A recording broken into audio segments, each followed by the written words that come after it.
बिस्मिल्लाहिर्रहमानिर्रहीम। आज हम जिस टॉपिक के बारे में बात करने जा रहे हैं that is about sampling sampling techniques and sample preparations.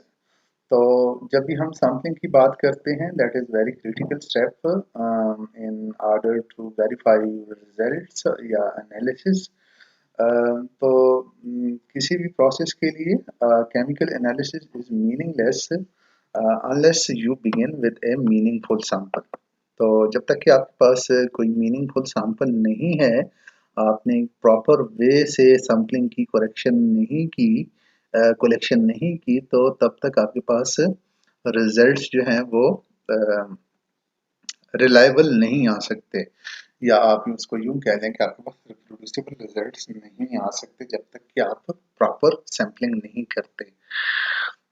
Sampling हमें डिफरेंट पर्पसेस के लिए हम सैम्पलिंग करते हैं। फॉर एग्जांपल अगर आप फार्मास्यूटिकल्स में हैं तो आप किसी भी ड्रग के एक्टिव ड्रग्स को एनालाइज करते हो, उसमें से सैंपल विड्रॉ करते हो। कोई भी लॉट आपके पास आती है फार्मास्यूटिकल इंडस्ट्री में या किसी भी मैन्युफैक्चरिंग इंडस्ट्री में, किसी भी प्रोडक्ट का इन लाइन आप एनालाइज करते हो सेगमेंट्स, डिफरेंट सेगमेंट्स को, तो उसके लिए भी आप प्रॉपर सैम्पलिंग आपको करनी पड़ती है। फॉर एग्जांपल आप कोलेस्ट्रॉल फाइंड आउट करते हो किसी भी स्पीशीज के स्केलेटल में, या herbicides in truckload of oranges, and for example you are going to inspect or detect the insecticides in tobacco leaves. So there must always be a strategy for representative sample from heterogeneous materials। ये सारे जो example मैंने आपको बताई, the kind of किसी भी species में cholesterol find out करना, या ऑरेंजेस एंड टोबैको लीव्स में insecticides, a kind of heterogeneous materials. कहीं पे आपके जो इंग्रेडिएंट्स हैं जिसको आप एनालाइज या एनालाइट्स हैं आपके पास, वो वेरी करते हैं from place to place and from time to time. ऐसी ही एक एग्जांपल हमारे पास, फॉर एग्जांपल आप नाइट्रेट्स को फाइंड आउट करना जा रहे हो, और जब आप देखते हो इसके ग्राफ को, नाइट्रेट्स की करने लेफ्ट पे जो हमारे पास ग्राफ शो हो रहा है, नाइट्रेट्स की कंसंट्रेशन वेरी कर रही है विद इंक्रीज इन डेप्थ। तो इसमें आप अगर आप देखें 3 mm से नीचे जो है 2 टाइम्स आपके पास नाइट्रेट्स की कंसंट्रेशन ड्रॉप हो रही है।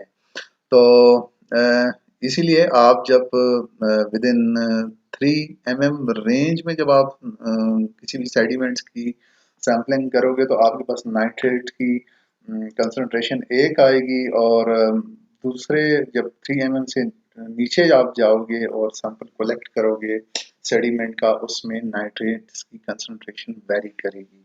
तो ये द काइंड ऑफ एग्जांपल थी। अब for example you are going to find out carbon monoxide in atmosphere, तो वो डिपेंड करता है कि आप कौन से टाइम पे जो है ना उसकी कंसंट्रेशन डिटेक्ट करने जा रहे हो। अगर आप रश आवर्स में करते हो तो आपके पास जो डिटेक्शन आएगी कार्बन मोनोऑक्साइड की इन एटमॉस्फेयर वो ज़्यादा होगी। और किसी टाइम पे रश आवर से अलावा अगर आप सैम्पलिंग करोगे उसमें फ़र्क आएगा। अब आप हिली एरियाज में चले जाते हो जहाँ पे आपके एटमॉस्फेयर कंपैरेटिवली क्लीन होती है, वहाँ पे आपके पास कार्बन मोनोऑक्साइड की जो कंसंट्रेशन है वो और कम आएगी। तो time and place in sample collection is very important. अगर फॉर एग्जांपल एक हमारे पास हैवी मेटल्स को अगर आप डिटेक्शन करने जा रहे हो, तो इंडस्ट्रियल इफ्लुएंट्स में अगर आप वहाँ से जो एक्सक्रीशन हो रही है, वहाँ से जो फ्लुएंट्स निकल रहे हैं, तो उनको आप अगर डिटेक्ट करोगे वहाँ पे उसके करीब इंडस्ट्री के, तो वहाँ पे आपके पास हैवी मेटल्स की डिटेक्शन ज़्यादा आएगी। जब फार अवे जाओगे तो आपके पास वो डिटेक्शन लिमिट्स कम होती जाएंगी। So time and place is very important for sampling, and it makes a great difference in your analysis or your results. So actually sampling is a process of collecting a representative sample for analysis. Representative sample means के जो भी किसी भी population में से या किसी भी लार्ज या बल्क मटेरियल में से जब आप सैम्पलिंग करते हो तो you must be sure that जो आपने सैम्पलिंग की है that must be representative of that very population or that you can say that a lot of material.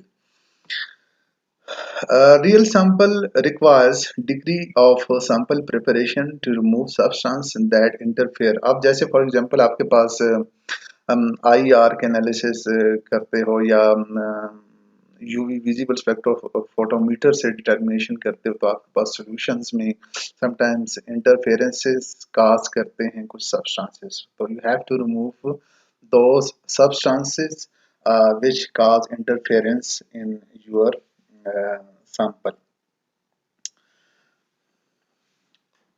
Uh, you must also real sample is also required to convert analyte to form suitable for analysis. तो आपको for example अगर solid material है आपके पास आप spectrophotometry के लिए उसको देख रहे हो तो you know that for that purpose you must need a solution of any sample you are going to analyze. अब जैसे हम लास्ट टाइम देख चुके हैं टीजीए में या डीएससी या डीटीए में थर्मोग्रामेट्रिक एनालिसिस में तो उसमें आपके पास sometimes you have to grind your sample for in order to obtain it in a powder form sometimes actually most of the time for example depend करता है कि आपकी requirement क्या है तो आप granules का भी sample ले सकते हो लेकिन you have to take substances out that interfere uh, your analysis and also make available your sample in the form that is suitable for analysis. अगर हम डिफाइन करें डिफरेंट टर्मिनोलॉजीज को a lot is a total material from which a sample is taken. Species होगी air होगी जिसमें से आप carbon monoxide निकाल रहे हो सेडिमेंट जिसमें से आप मिनरल्स निकाल रहे हो नाइट्रेट्स निकाल रहे हो तो आपके पास एक लॉट होती है जिसको आप लॉट कहते हो किसी ने अगर फार्मास्यूटिकल में काम किया हो तो उसमें आपके पास एक जो भी आपके पास कंसाइनमेंट आती है उसको आप लॉट बोलते हो वो एक्टिव मटेरियल या एक्सिपिएंट्स की कंसाइनमेंट होती है उसको आप लॉट बोलते हो उसमें से आप सैम्पलिंग करते हो और उस सैम्पलिंग के दौरान आप you have to take a representative bulk sample आप उसमें से लेते हो a bulk sample is taken from the lot for analysis or storing purposes के लिए for further analysis the bulk sample must be representative of the lot तो again it must be representative of the lot तो आपको एक strategy बनानी पड़ती है कि आप sampling कैसे करें उसके बाद आपके पास homogeneous you have to homogenize that bulk sample you have taken from the lot तो उसको आप समटाइम ग्राइंड करते हो या समटाइम किसी भी सॉल्वेंट सूटेबल सॉल्वेंट में डिसॉल्व करते हो हेट्रोजीनियस मटेरियल्स मैंने आपसे कहा दो तरह के हम मटेरियल्स को आप कह सकते हैं कि डील करते हैं ड्यूरिंग एनालिसिस आपके पास एक हेट्रोजीनियस मटेरियल होता है जिसमें आपका जो भी एनालाइट की कंसंट्रेशन है वो प्लेस टू प्लेस वेरी करती है in a random heterogeneous material difference in composition occurs randomly and on a fine scale for example heterogeneous materials में आपके पास एक प्लॉट है या कोई लॉन है और उसमें ग्रास है और उस ग्रास में से किसी भी मेटल का कंटेंट आप फाइंड आउट करने जा रहे हो तो आपके पास एक स्ट्रेटजी आप बनाते हो इसके लिए और कुछ स्टेप्स फॉलो करने पड़ते हैं आपको आप सबसे पहले करते हो कि आप इस लॉन को जो अबाउट 20 by 10 मीटर्स लॉन है और आप उसको 2000 स्मॉल पैचेस में डिवाइड करते हो जो कि 10 by 10 सेंटीमीटर है फिर आप इन इन इन इन पैचेस को नंबर असाइन करते हो 1 2 3 4 अप टू 100 जो भी या 2000 जितने भी आपने पैचेस किए हैं पॉइंट आउट किए हैं and the second step, you pick 100 numbers randomly from this lot आप कह सकते हैं इसको, this lot कह सकते हैं आप इसको. Then finally harvest and combine the grass from each of these patches. तो जितने भी patches आपने बनाए, for example 2000 पहले बनाए हैं, उसमें से फिर आपने 100 पैचेस को आइडेंटिफाई किया है रैंडमली, और फिर आपने उसको उन 100 को पैचेस में आपने ग्रास जो भी है घास वगैरह आपने काट ली है, और फिर उसको आपने मिक्स करके स्टोर कर लेना है सैम्पलिंग के लिए. कुछ हमारे पास सेग्रीगेटेड हेट्रोजीनियस सैंपल्स होते हैं, in which large region have different composition. कोई ऐसा लॉन है कहीं पे ग्रास जो भी है वो ज़्यादा है, कहीं पे कम है, कहीं पे उससे ज़्यादा घनी ग्रास है. तो इसमें से भी फिर आप इसको वर्चुअली डिफाइन कर लेते हो या क्वांटिफाई कर लेते हो कि कौन सा सेगमेंट कितने परसेंट है, और अकॉर्डिंगली अगर ये 14% है बी पोर्शन, ये तो इसमें से आपने 14% विड्रा करने हैं. अगर ये 66% है, थोड़ा सा ये जो लाइट आपको नजर आ रहा है, ये 66 ए पोर्शन जो है वो 66% है, तो इसमें से आपने लेट्स से कि 66% जो है ना आपने सैंपल विड्रा करना है. इसी तरह ये सी जो है 20% है.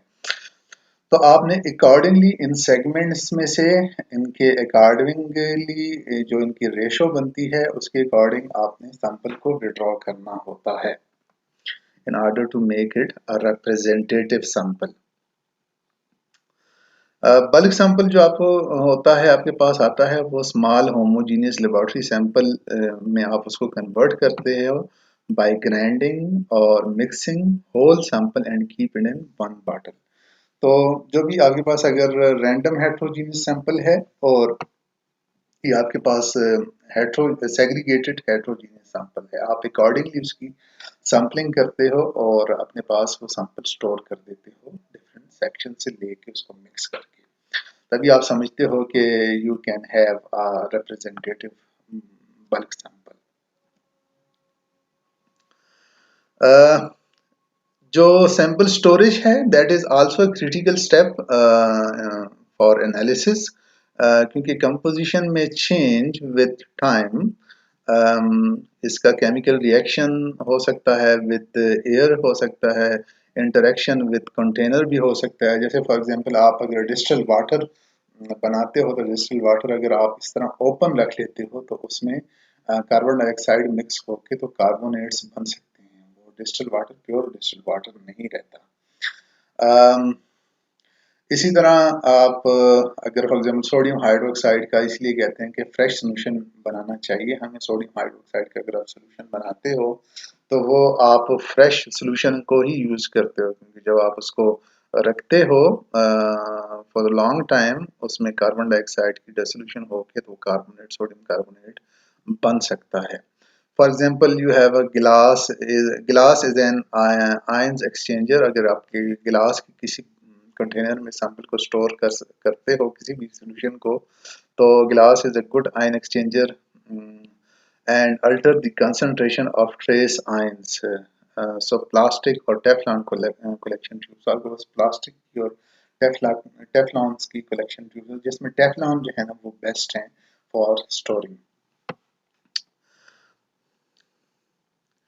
जब भी आप ट्रेस एनालिसिस करते हो, ट्रेस एनालिसिस का मतलब ये है कि फॉर एग्जांपल आप वाटर में आर्सेनिक की डिटेक्शन कर रहे हो या क्रोमियम की डिटेक्शन कर रहे हो, तो you must have some sort of clean rooms. Clean rooms आपके पास ऐसे होते हैं कि उसमें आप कंफाइंड एनालिसिस करते हो और आपका जो रेस्ट ऑफ द लेबोरेटरी है उससे कनेक्शन नहीं होता किसी भी तरह से. ना उसमें एयर इनटेक होती है, ना उसमें फॉर एग्जांपल और भी कंटेमिनेंट आ सकते हैं अंदर. तो क्लीन रूम्स हमारे पास होना इसके लिए ज़रूरी है ट्रेस एनालिसिस के लिए.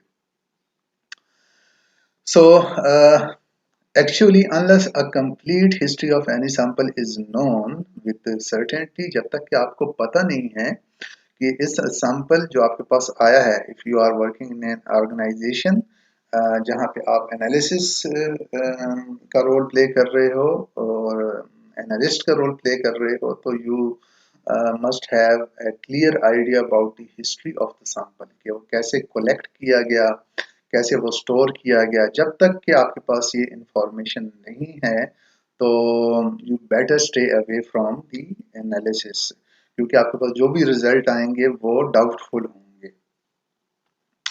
A laboratory notebook is necessary, mentioning that how sample was collected, stored and handled and then further finally analyzed. तो आपके पास एक लेबोरेटरी नोटबुक भी होनी चाहिए जिसमें आप सैंपल की हिस्ट्री लिखते हैं। तो जनरली आपके पास जो रिसर्च लैब है, यहाँ पे जो आप नई सिंथेसिस करते हो, तो आप अगेन उसको देखते हो, उसको मेंशन करते हो हर एक स्टेप को अपनी नोटबुक में, या प्रैक्टिकल जो भी आपके पास बुक होती है उसमें आप उसको मेंशन करते हो।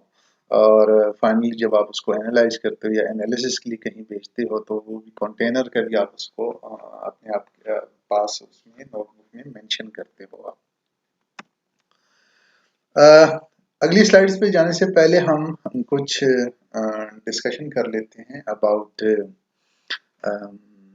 स्टैंडर्ड डेविएशन एंड वेरिएंस, क्योंकि जो स्टेटिस्टिक्स हैं सैम्पलिंग के या उसके एनालिसिस के, तो वो आपके रिजल्ट को काफ़ी अफेक्ट करते हैं। तो सबसे पहले हम देखते हैं कि हमारे पास वेरिएंस क्या होता है, और जो आपके पास स्टैंडर्ड डेविएशन है तो बेसिकली वो क्या होता है। तो स्टैंडर्ड डेविएशन बेसिकली आपके पास कि आपका डेटा कितना स्प्रेड आउट है, कितना डेटा आपका डिस्पर्स्ड है, तो उसको आप स्टैंडर्ड डेविएशन कहते हो। How far the data is spread out. Variance जो है that is actually the average of the square difference from the mean. अब फॉर एग्जांपल हमारे पास ये बाय द वे ये कंटेंट मैंने ऑनलाइन किसी पेज से उठाया हुआ है, और मैं जस्ट एक्सप्लेन करने के लिए आपको कि आपके पास 1 2 3 4 5 डॉग्स हैं आपके पास, और डिफरेंट हाइट्स आप उसकी फाइंड आउट करते हो। तो आप क्या करते हो, सबसे पहले जो भी स्टैंडर्ड डेविएशन, फाइनल आप स्टैंडर्ड डेविएशन को फाइंड आउट करते हो कि आपका डेटा जो है वो कितना स्प्रेड आउट है, और वो वेरिएंस के थ्रू जाके तो आप स्टैंडर्ड डेविएशन फाइंड आउट करते हो। 5 डॉग्स हैं आपके पास, 1 2 3 4 5, और इस इन सब की आपने हाइट डिटरमिन कर ली through their shoulders. And for example आपका फर्स्ट जो है वो 600 है, वट आप इसको इंचेस ले सकते हैं, सेंटीमीटर ले सकते हो, what ever suits you. 600, 470, 170, 430 plus 300। तो ये 5 डॉग्स हैं, इसका हम सबसे पहले क्या करते हैं, मीन ले लेते हैं। डिवाइडेड बाय 5 किया हमने, तो ये 394 हमारे पास आया इसका मीन। तो हमने ये लाइन ड्रॉ कर ली, जिसको हम ये जो ग्रीन लाइन है ये इन सब डॉग्स की हाइट का मीन है। अब इस मीन से ऑनवर्ड हम क्या करते हैं, हम वेरिएंस फाइंड आउट कर लेते हैं, जो कि actually the average of the square differences from the mean है।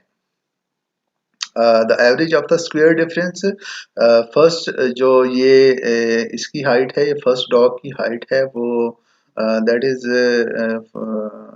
206 inches, centimeter, whatever the unit you use, is greater than your average, जो आपने एवरेज निकाला है 394।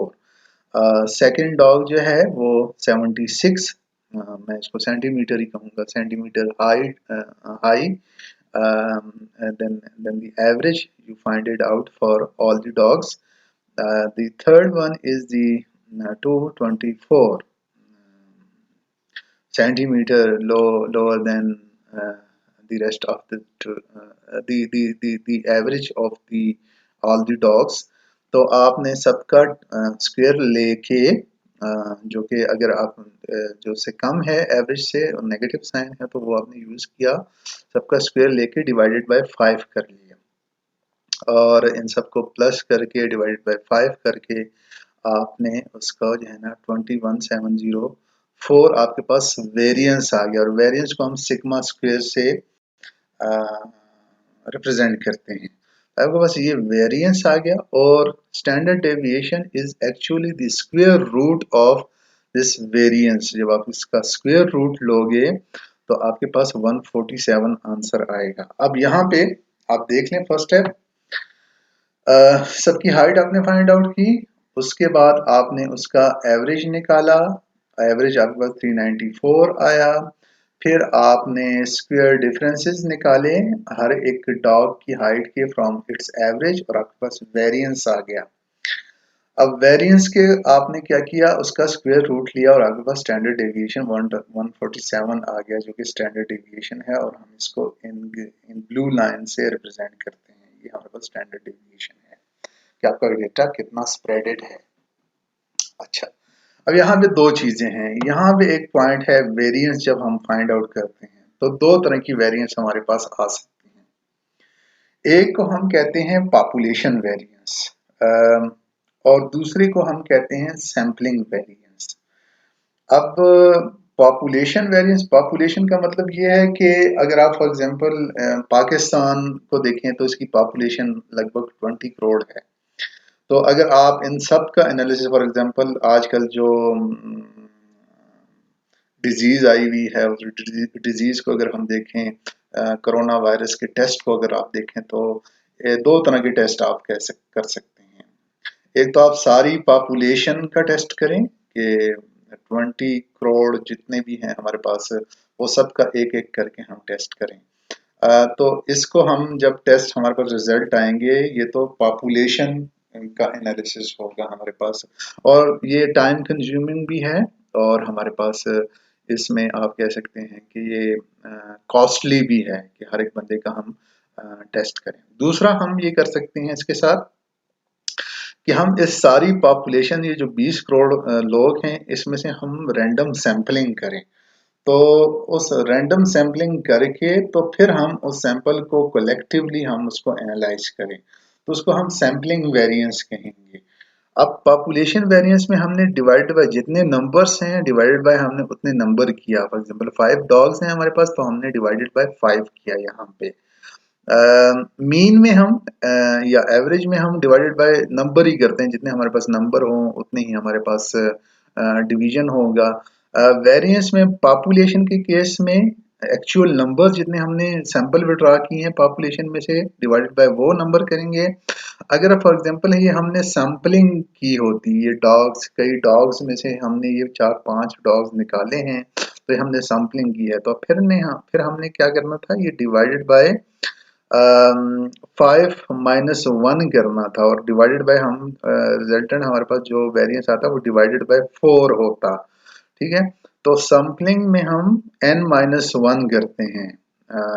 जो n है वो टोटल नंबर है, और -1 सैंपलिंग वेरिएंस फाइंड आउट करने के लिए। और जो पॉपुलेशन वेरिएंस है वो डिवाइडेड बाय हम n करते हैं।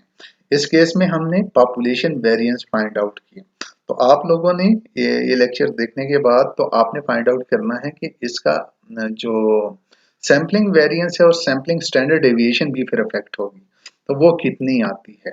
तो उस केस में अगर फॉर एग्जांपल इसको हम सैंपल कंसिडर कर लें, फिर हमने यहाँ पे डिवाइडेड बाय 4 करना है, और फिर अगेन ये वाली वैल्यू जो भी हमारे पास आती है उसका हमने स्क्वायर रूट ले लेना है, और हमारे पास स्टैंडर्ड डेविएशन की वैल्यू आ जाएगी। तो ये तो था वेरिएंस और स्टैंडर्ड डेविएशन का। Again, standard deviations, how far the data is spread out. Variance जो है, the average of the square difference from the mean, ये हम example solve कर चुके हैं। So variance is equal to standard deviation का square। अगर आप alternatively standard deviation से variance निकालना चाहें तो उसका square ले लें आप simply। टोटल वेरिएंस, अब वेरिएंस से ऑनवर्ड हम स्टैंडर्ड डेविएशन फाइंड आउट करते हैं। तो टोटल वेरिएंस हमारे पास, जब हम टोटल वेरिएंस की बात करते हैं तो हमारे पास दो किस्म की वेरिएंसेस होते हैं। एक होता है हमारे पास एनालिटिकल वेरिएंस, जो हम एनालिसिस करते हैं, जो भी मेथड आपने यूज किया है, जो भी इक्विपमेंट आपने यूज किया है, उसमें जो वेरिएबिलिटी आती है या वेरिएंस आती है, उसको मेंशन करते हैं, और फिर सैम्पलिंग वेरिएंस आपका होता है कि आप ने सैम्पलिंग में जो वेरिएंस आई है उसको आप दोनों को ऐड करके बस टोटल वेरिएंस आती है। अब लेट्स से फॉर एग्जांपल हमारे पास जो सैम्पलिंग का वेरिएंस है, जो हमने सैंपल कलेक्ट किया है, जिस तरीके से कलेक्ट किया है, उसमें जो वेरिएंस हमारे पास आया है, तो that is 10%। And analytical variance जो है हमारे पास, दैट इज अबाउट 5%। तो हमने अभी इसको एनालाइज करना है कि कैसे हमारे रिजल्ट्स को अफेक्ट करता है। अब लेट्स से कि हमारे पास एक है हमारी इक्वेशन स्टैंडर्ड डेविएशन की। Standard deviation is equal to square root of variance. ठीक है, तो 10% हमारे पास सैम्पलिंग वेरिएंस है और 5% हमारे पास एनालिटिकल वेरिएंस है। तो 10% पॉइंट 1 0 होल स्क्वायर प्लस 0.05 का होल स्क्वायर, तो ये सबको जो है हमने प्लस करके इसका स्क्वायर्ड रूट ले लेना है, हमारे पास स्टैंडर्ड वेरिएशन आ जाएगी, स्टैंडर्ड डेविएशन आ जाएगी।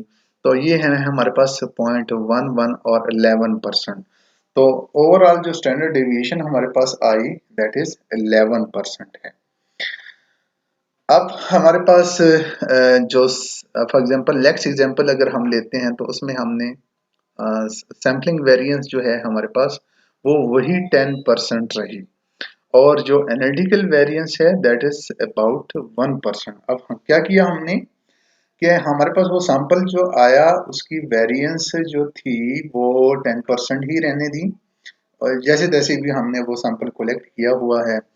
और हमने क्या किया कि हमने एनालिसिस का जो आप कह लें कि क्वालिटी है वो इंक्रीज कर ली, और हम 5% से हम 1% पे उसमें जो भी एरर है या उसमें वेरिएंस है वो 1% तक ले आए। तो और वो कैसे किया हमने, फॉर एग्जांपल पहला एनालिसिस आपने इस केस में यूवी विजिबल स्पेक्ट्रोफोटोमीटर से किया, किसी भी सैंपल में से किसी भी चीज को फाइंड आउट करने के लिए। दूसरा एनालिसिस आपने थोड़ा सा कॉस्टली इक्विपमेंट यूज करके एटॉमिक एब्जॉर्प्शन से आपने उसका एनालिसिस कर लिया मोर एक्सपेंसिव इक्विपमेंट से।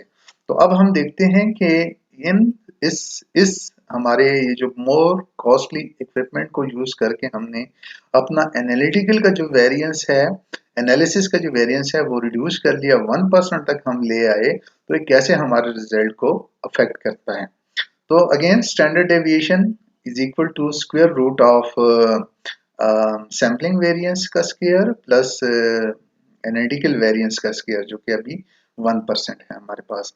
तो इसका आंसर आया 0.10 विच is equal to 10%।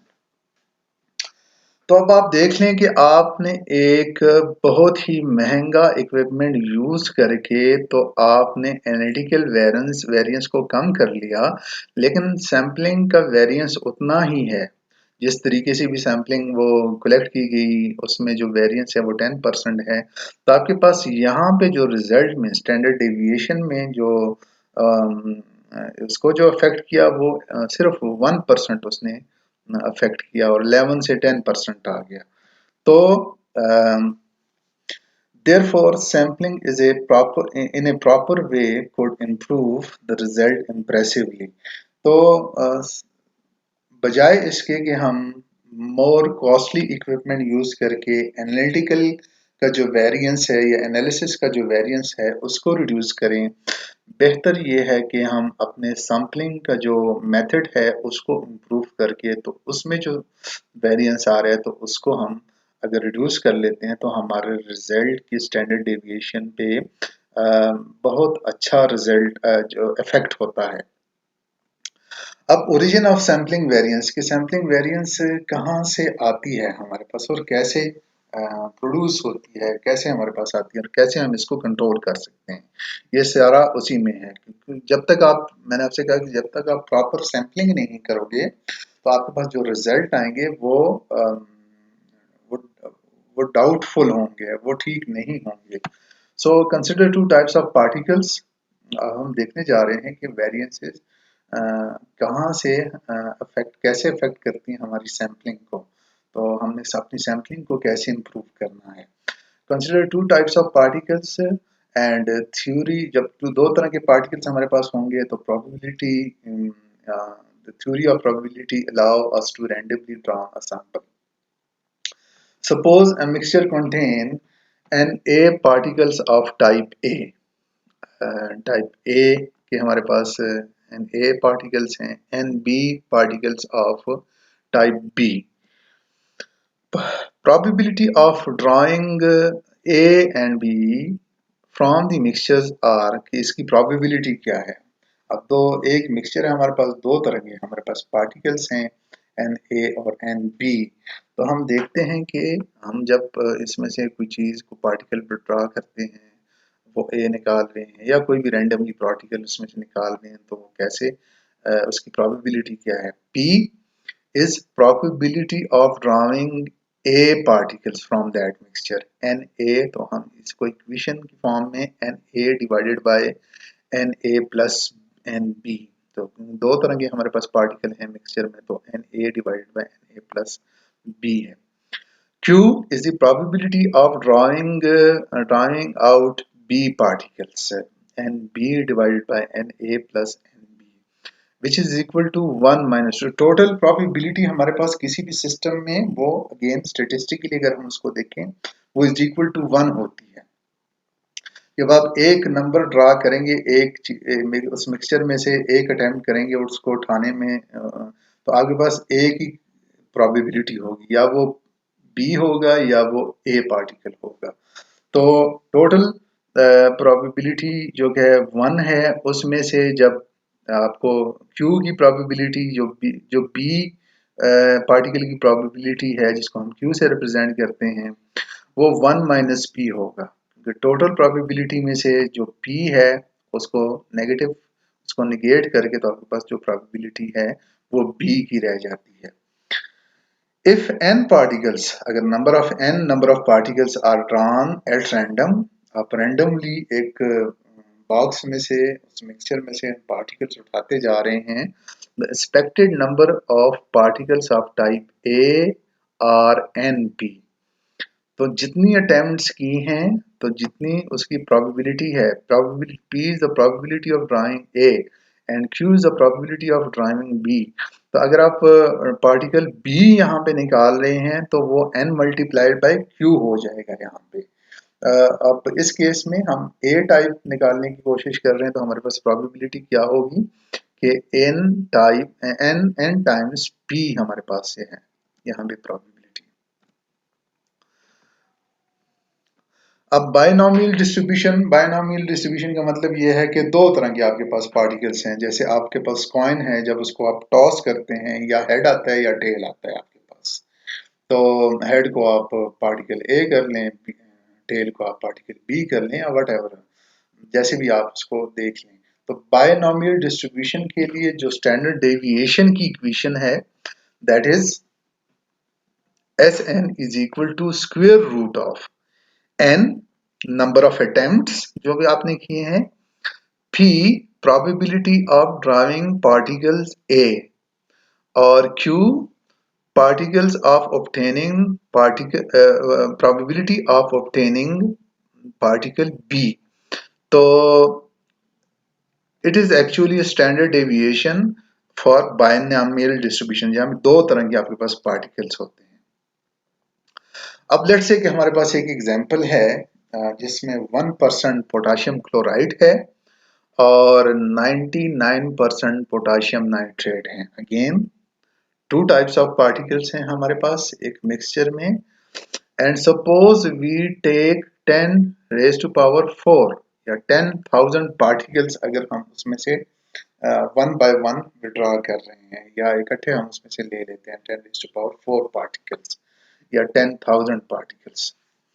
Now expected number of KCl particle, जो कि हम P से प्रोबेबिलिटी उसकी रिप्रेजेंट कर रहे हैं, expected number of KCl particles n into P is equal to, n क्या है, टोटल नंबर ऑफ अटेम्प्ट या टोटल नंबर ऑफ पार्टिकल्स आपने जो ड्रा किए, उसमें 10 raise to power 4 multiplied by 0.01, 0.01 क्यों है? 1% है ये, तो 1 डिवाइड बाय 100 हो जाएगा, तो हमारे पास 0.01 यहाँ पे आ जाएगा। तो KCl पार्टिकल्स कितने निकलेंगे? वो 100 पार्टिकल्स निकलेंगे हमारे पास, 100 पार्टिकल्स निकलेंगे। तो इसका मतलब ये हुआ, अगर KNO3 इसमें कितने होंगे? 1 माइनस 1, सॉरी, जो भी आपके पास नंबर ऑफ पार्टिकल्स हैं उसमें से 100 आपने माइनस कर लेने हैं। अब लेट्स से स्टैंडर्ड डेविएशन है इसमें।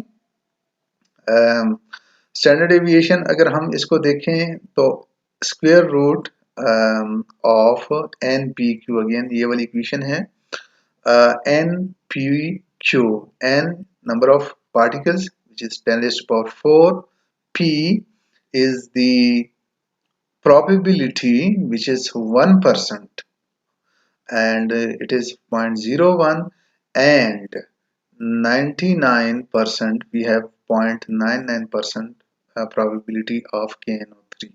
तो हमारे पास जो स्टैंडर्ड डेविएशन आई है दैट इज अबाउट 9.9। तो standard deviation applies to both kind of particles. Standard deviation is 9.9% of KCl particles and 0.1% of KNO3 particles। कैसे? कि ये जो 9.9 पार्टिकल्स आपके पास आए हैं, ये डिवाइडेड बाय 100 कर लें क्योंकि 100 पार्टिकल्स हैं हमारे पास से, और मल्टीप्लाइड बाय 100 कर लें क्योंकि परसेंट है हमारे पास से। तो ये हमारे पास 9.9 आए हैं। इसी तरह हमारे पास ये जो है 0.1% कैसे आया कि 9.9 डिवाइडेड बाय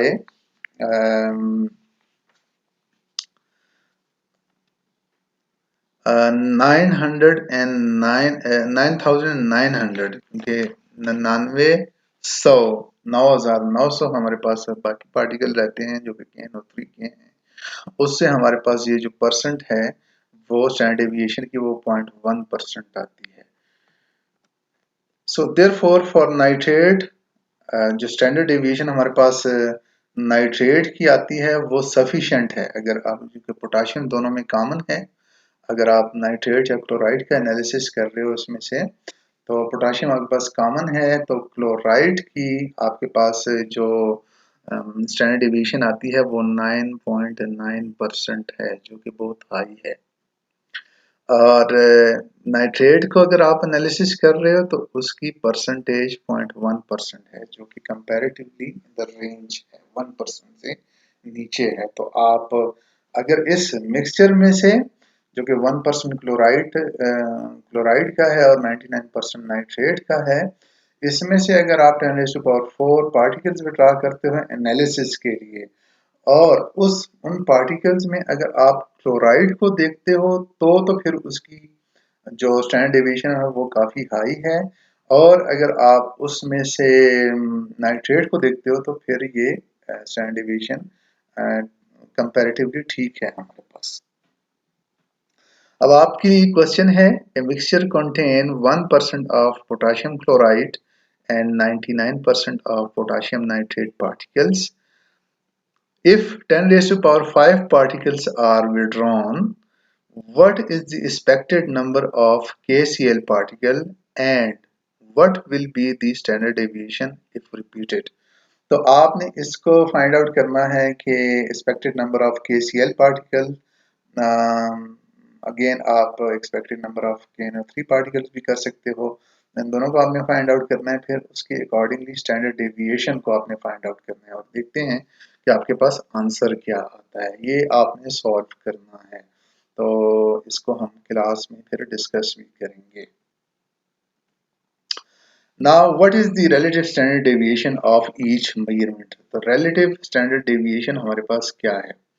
अब लेट्स से कि हमने if 10⁵ particles are taken, then हमारे पास जो स्टैंडर्ड डेविएशन है that is again square root for, again for binomial distribution दो तरह के हमारे पास यहाँ पे पार्टिकल्स हैं। तो n multiplied by p multiplied by q which is equal to 31.46। तो for KCl standard deviation is 31.46 divided by 1000 multiplied by 100 which is 3.1%। अब इसका क्या मतलब है कि जब आपने नंबर ऑफ पार्टिकल, जब आप उस एग्जांपल को जो प्रीवियस मैंने आपको एक क्वेश्चन दिया है उसको सॉल्व करेंगे, उसमें से नंबर ऑफ पार्टिकल्स आपके पास आएंगे पी के जो कि 1000 होंगे, और नंबर ऑफ पार्टिकल्स आएंगे आपके पास क्यू के या पोटेशियम नाइट्रेट के, और उसका भी आपने स्टैंडर्ड डेविएशन फाइंड आउट करना है, रिलेटिव स्टैंडर्ड डेविएशन जो कि 0.03% आएगी आपके पास। तो इसको आप यहाँ से टैली भी कर सकते हैं, जो प्रीवियस मैंने आपको एक क्वेश्चन दिया उसमें। नाउ द क्वेश्चन अराइज कि हम गिन के तो नहीं निकाल सकते ना, अगर हमारे पास पोटेशियम क्लोराइड का और पोटेशियम नाइट्रेट का हमारे पास मिक्सचर है, तो हम उसमें से वन बाय वन गिन के तो नहीं निकाल सकते कि 10⁻⁴ या 10⁻⁵ पार्टिकल्स हम निकालें। तो 10⁻⁴ पार्टिकल्स हम निकालें कैसे उस मिक्सचर में से। Suppose we have spherical particles of diameter 1 mm। अगर ये हम देख लें कि हमारे पास जो भी मिक्सचर जो है 1% पोटेशियम क्लोराइड का और 99% पोटेशियम नाइट्रेट का, उसमें जो पार्टिकल्स हैं दोनों के वो राउंड हैं, स्फेरिकल पार्टिकल्स हैं। तो स्फेरिकल पार्टिकल के वॉल्यूम जो हम स्फेयर का देखते हैं वो 4/3 पाई आर क्यूब है हमारे पास, और डेंसिटी ऑफ पोटेशियम क्लोराइड ये गिवन है हमारे पास, वो 1.984 ग्राम पर ml है, और density of potassium nitrate that is 2.109 ग्राम पर ml है हमारे पास। Therefore, average density is equal to 2.109 ग्राम पर ml है हमारे पास। तो ये आपने देखना है कि एवरेज डेंसिटी हमने कैसे निकाली है दोनों की। तो ये मैं कल आपसे क्लास में पूछूंगा कि कैसे हमने फाइंड आउट की। हमारे पास ये answer the average density of potassium nitrate, इसको आपने देखना है। ये शायद मुझे यहाँ पे थोड़ा सा ठीक नहीं लग रहा है, लेकिन आपने एवरेज डेंसिटी फाइंड आउट करनी है, जो कि कोई भी डिजिट हो सकता है। इसके अलावा आई थिंक ये दोनों की डेंसिटी में से आपने ये वाली डेंसिटी फाइंड आउट करनी है। So mass will be equal to the density जो आपने फाइंड आउट की, average density, into V which is volume of the sphere, volume of the 1 mm, diameter, diameter यहाँ पे हमारे पास रेडियस है, यहाँ पे हमारे पास डायमीटर 1 mm है, तो हमारे पास जो रेडियस होगा वो 0.5 mm होगा। इंटू 10⁻⁴ पार्टिकल्स हमने निकाले, तो हमारे पास जो आंसर आया दैट इज 11 ग्राम हमारे पास आया। इफ यू टेक, अब देखें आपके पास जो सैंपल है 1% पोटेशियम क्लोराइड का और 99% पोटेशियम नाइट्रेट का, उसमें से अगर आप 11 ग्राम सैंपल लें, 11 ग्राम सैंपल लें, तो आपके पास जो हम स्टैंडर्ड डेविएशन निकाल चुके हैं 10⁻⁴ पार्टिकल्स के लिए, वो क्लोराइड के केस में 9.9% है, and for nitrate it will be 0.1%। तो देख लें कि 11 ग्राम का सैंपल आप जब लेंगे तो आप ये श्योर होंगे कि आपने ऑलमोस्ट 10⁻⁴ पार्टिकल्स उसमें से निकाल लिए हैं। Now how would you prepare a mixture. हम ये बात तो कर रहे हैं कि हम 1 मिलीमीटर डाया के हमारे पास पार्टिकल, लेकिन हम बनाएं कैसे, कैसे बनते हैं वो। अब बस कुछ स्टेप्स हैं। अब जब सैंपल आता है तो पहले, सबसे पहले आप कहते हैं कि आप उस सैंपल को ग्राइंड करते हैं, जब बड़े बड़े पार्टिकल्स होते हैं उसको आप ग्राइंड करते हैं। फिर पास दैट सैंपल जो आपने ग्राइंड किया है थ्रू 16 मैश सीव। अभी आपके पास एक टेबल है, राइट पे आपको एक टेबल नजर आ रहा है, इसमें सीव नंबर है। ये जो आपके पास, आप कह लें कि इज अ काइंड ऑफ जो छाननियाँ होती हैं ना घरों में, आप जैसे आटा वगैरह जो है ना वो लोग करते हैं, छानते हैं, तो वो is a kind of scientific छाननी। तो यहाँ पे आपके पास सीव नंबर्स हैं और यहाँ पे आपके पास स्क्रीन ओपनिंग है कि उसमें से कितने पार्टिकल्स जो है ना वो कितने साइज के वो अलाउ करता है टू पास थ्रू। ये सारे सीव नंबर और ये आपके पास मिलीमीटर में जो पार्टिकल के डाया होते हैं वो पास आउट होते हैं। So three particles that pass through the sieve then pass through अब 16 mesh को अगर हम देखें तो 1.18 mm के पार्टिकल्स को ये अलाउ करेगा कि उसमें से पास आउट हो जाएं। थ्री स्टेप पे क्या कहते हैं particles that pass through the सीव जो कि 16 मैश अगर 16 मैश सीव में से हमने पास कर लिया है then pass it through 20 mesh sieve तो 20 मैश जो कि 0.850 mm उसका डायमीटर है। तो जो हमारे पास ऊपर इसके ऊपर इन दोनों के दरमियान जो रिटेन हो जाते हैं पार्टिकल्स तो हम कहते हैं कि उसका ऑलमोस्ट हमारे पास जो डायमीटर है materials that does not pass should be retained as a sample which is आप उसको रिपोर्ट कैसे करते हो 0.85 मिलीमीटर से या mm से ऑनवर्ड 1.18 mm तक आपका डायमीटर है and is referred to size of 1620 mesh जो पार्टिकल्स होते हैं।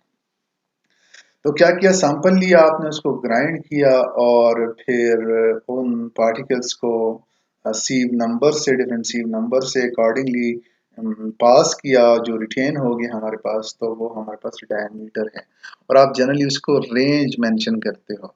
अगर आपने एक नंबर देना है तो इन दोनों का एवरेज ले लें 0.85 प्लस 1.18 डिवाइडेड बाई 2 कर लें तो आपके पास वो नंबर आ जाएगा एवरेज नंबर आ जाएगा पार्टिकल्स का। तो ये नाउ सपोज ये तो हमने ले लिया about for 1 mm diameter particles के लिए।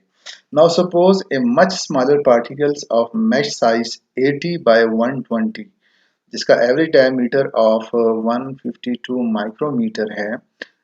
80 से पास किया आपने 80 को अगर हम यहाँ पे देखें 80 मेश साइज 0.180 mm और 120 मेश साइज 0.125 तो इसमें से पास किया और इसमें से पास नहीं हुए जो ऊपर दरमियान में हम बस रिटेन रह गए तो उसको हम कहते हैं कि वो अबाउट 152 माइक्रोमीटर उसका डायमीटर है। तो जब हम इसकी कैलकुलेशन करते हैं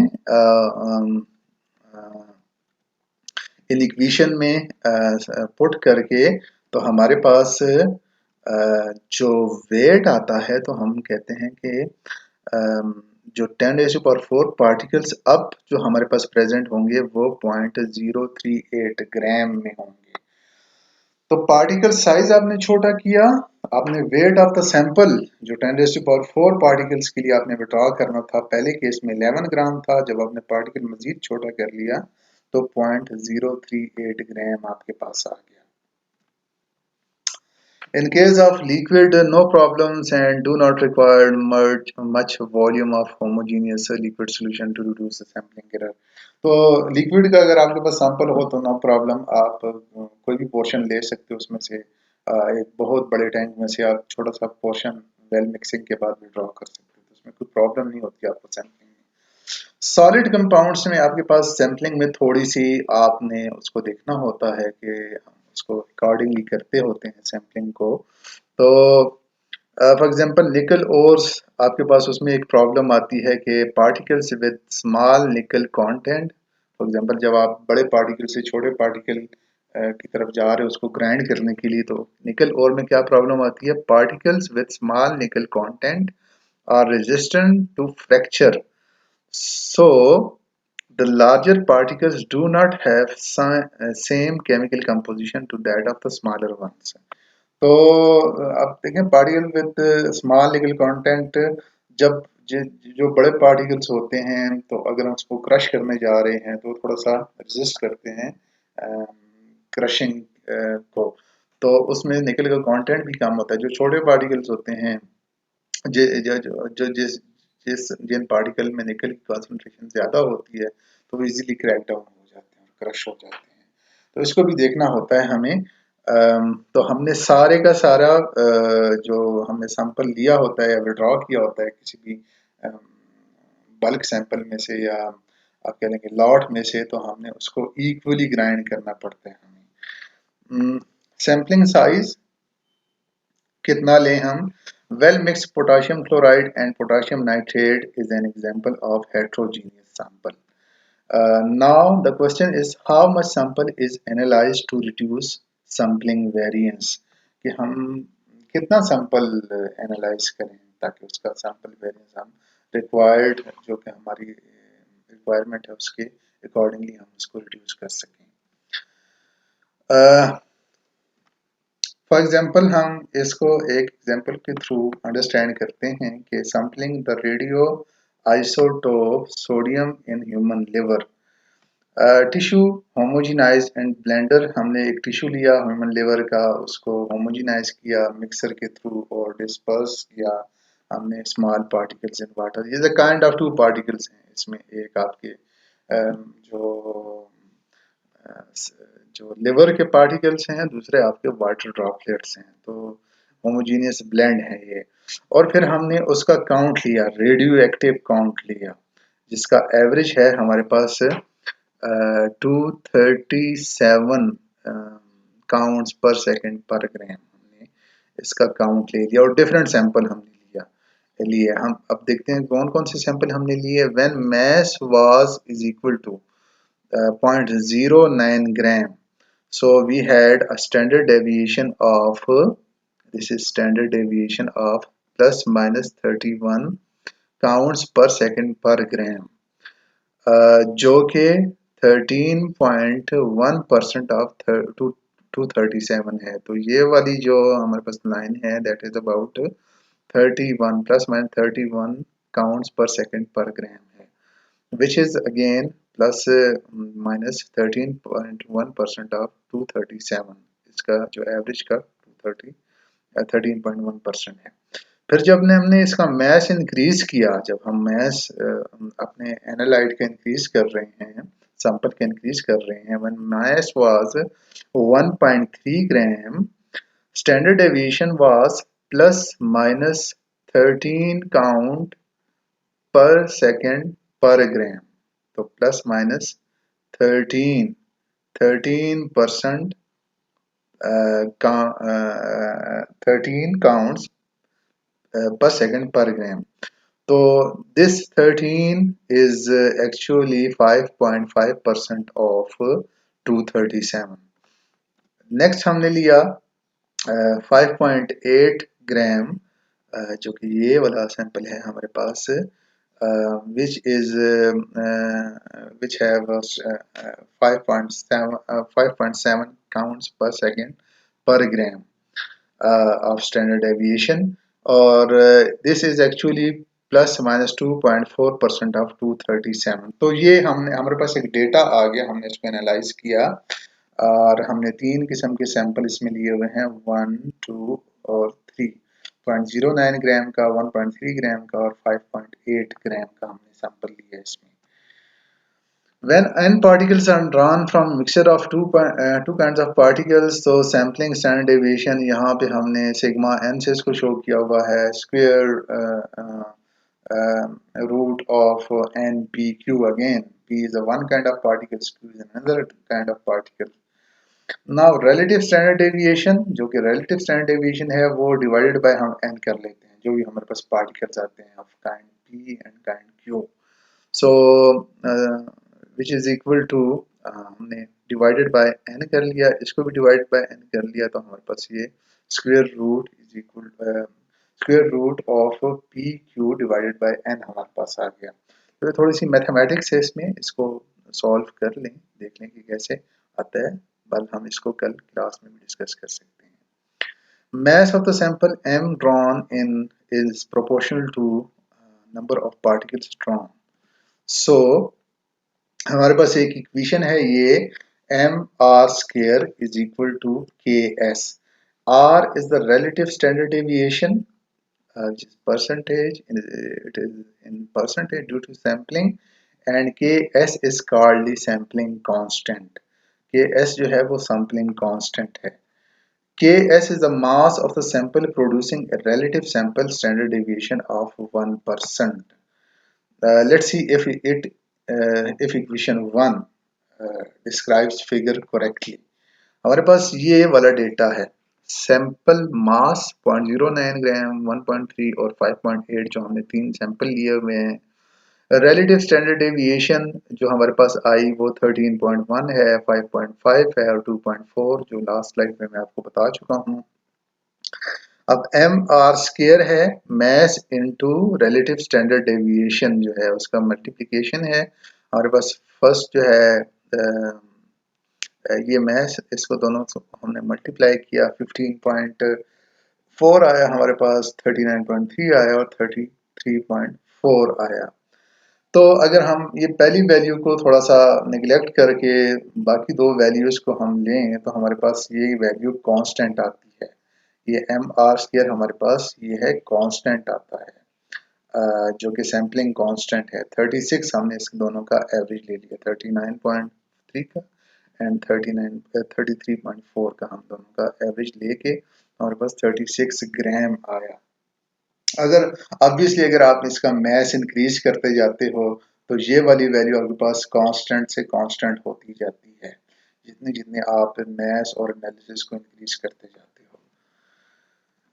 अब हम देखते हैं what mass in the figure will give a sampling standard deviation of ±7%। Sampling standard deviation कितना मैस हमें चाहिए कि हमारे पास जो स्टैंडर्ड डेविएशन है वो ±7% आए।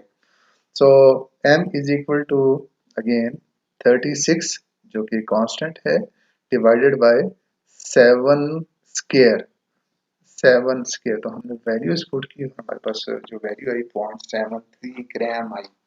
तो 0.73 ग्राम अगर हम सैंपल लेंगे तो हमारे पास स्टैंडर्ड डेविएशन की ±7% आएगी। तो ये हमने सिंपल वैल्यूज इसमें पुट की। रिलेटिव स्टैंडर्ड डेविएशन जो है ना हमारे पास वो 7 है, 7 का स्क्वायर लिया हमने, इसको रीअरेंज करके सैम्पलिंग कांस्टेंट हमारे पास 36 है, 0.73 gram. So 0.73 gram of sample will give 7% standard deviation sampling, जो कि सैम्पलिंग स्टैंडर्ड डेविएशन है। Again net will be sum of the variances from sampling and from analysis. तो ये था हमारा आज का सैम्पलिंग, कि हम सैम्पलिंग कैसे करते हैं, सैम्पलिंग के वेरिएंस को हम कैसे कंट्रोल कर सकते हैं। तो सैंपल को ग्राउंड करके हम अपने रिक्वायर्ड पार्टिकल्स कैसे ले सकते हैं और फिर वो कैसे हमारे रिजल्ट को, हमारे स्टैंडर्ड डेविएशन को अफेक्ट करती हैं। तो स्टैंडर्ड डेविएशन जितना स्प्रेड डेटा में कम होगा, जैसे आप सैंपल इसको एनालिसिस को रिपीट करते हो, जितना स्टैंडर्ड डेविएशन कम होगा तो उतना ही हमारा रिलायबल रिजल्ट होगा। So that's all. Okay, thank you very much.